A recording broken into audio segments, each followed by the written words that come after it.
Hello friends, welcome back to my channel. ఎన్నో రోజుల నుంచి బొరుగు ముద్దలు ట్రై చేద్దాం అనుకుంటున్నాను, కానీ వస్తాయో రాదో అని టెన్షన్ పడుతూ ఉండేదాన్ని అండి. ఈరోజైతే మొత్తానికి యూట్యూబ్లో చూసి చేసేసాను. ముందుగా దానికోసము నేను మెత్తగా ఎండే బొరుగులు కొద్దిగా బాగా కరకరలాడాలని చెప్పి వేయించుకుంటున్నాను. కరెక్ట్గా ఒక 3 నిమిషాలు అనేది వేయించుకుంటే సరిపోతుందండి.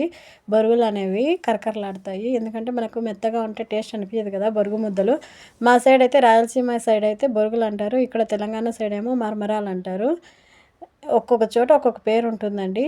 మేమైతే బొరుగులు అంటాము, అందుకని నేను బొరుగు ముద్దలు అంటున్నాను. ఈ బొరుగు ముద్దలు అనేవి స్వీట్ షాప్లలో ఎక్కడ మనకు బాగా దొరుకుతూ ఉంటాయి. రాయలసీమ సైడ్ అయితే ఇక్కడైతే అంత దొరకవు, అందుకని ఒకసారి ఇంట్లో ట్రై చేద్దామని చేస్తున్నాను. బొరుగులని బాగా వేగిన తర్వాత తీసి పక్కన పెట్టుకున్నాను. తర్వాత ఒక ప్యాన్ పెట్టుకొని 1 కప్పు బెల్లం వేసుకున్నాను. నేను చేసిన తప్పు ఏంటంటే కొద్దిగానే వాటర్ వేసుకోవాల్సింది, కానీ నేను వీడియోలో చూసి వాళ్ళు 3 గిన్నెలు వాటర్ పోయమని చెప్పారని చెప్పి నేను 3 గిన్నెలు వాటర్ పోసాను తెలియకోకుండా. మీరైతే 1 కప్పు బెల్లానికి 1 కప్పు వాటరే పోసుకోండి, పాకం అనేది తొందరగా వస్తుంది. నేను 3 కప్పులు వాటర్ పోయడం వల్ల నాకు పాకం అనేది చాలాసేపు పట్టింది. మినిమం 20 నిమిషాలు టైం పట్టింది పాకం అనేది రావడానికి. అందుకనే మీరు వాటర్ అనేవి 1 గిన్నె బెల్లానికి 1 గిన్నె వాటరే పోసుకోండి, కరెక్ట్గా సరిపోతుంది. ఎక్కువ కూడా అవసరం లేదు, ఎందుకంటే బెల్లం తొందరగానే కరిగిపోతుంది కాబట్టి. నాకైతే నేను అనవసరంగా 3 కప్పులు ఎందుకు వేసానా అనిపించింది, ఎందుకంటే నేను ఫస్ట్ టైం ట్రై చేయడం కాబట్టి నాకు అంత ఐడియా లేకపోయాయి. కాబట్టి నేను చెప్తున్నాను ముందుగానే, 1 కప్పు బెల్లానికి 1 కప్పు అయితే వాటర్ అనేది కరెక్ట్గా సరిపోతుందండి. పాకం అనేది వచ్చిందా లేదా అని టెస్ట్ చేస్తున్నాను. ఇంకా పాకం అయితే రాలేదు, ఇంకా బాగా ఉడకనియాలి. నాకైతే 20 నిమిషాలు పట్టిందండి అది ఉడకడానికి బాగా.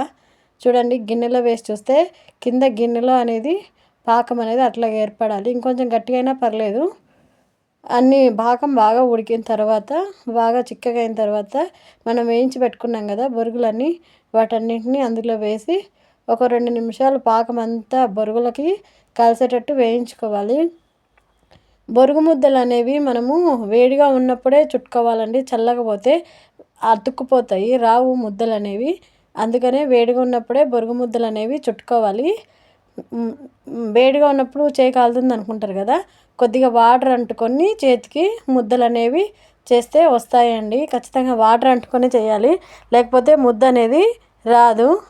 ఫస్ట్ నాకు ముద్ద అనేది సరిగ్గా రాలేదు, తర్వాత అనేది మిగతా కొద్దిగా ఉన్న తర్వాత వేడి మీద బాగా చుట్టడం వల్ల ముద్ద అనేది బాగా వచ్చింది. చూస్తున్నారు కదా ఎన్ని ముద్దలు చేశాను, ఒక 12-13 వచ్చింటాయండి నాకు ముద్దలు అనేవి. ఎందుకంటే నేను బొరుగులు అనేవి కొద్దిగా తక్కువే చేసుకున్నాను, ఎందుకంటే ఫస్ట్ టైం కాబట్టి ట్రై చేసేది. వస్తాయో రాయో అని టెన్షన్తో చేశాను, కానీ పర్ఫెక్ట్గా వచ్చాయండి. అచ్చం స్వీట్ షాప్ లాగా మీరు కూడా ట్రై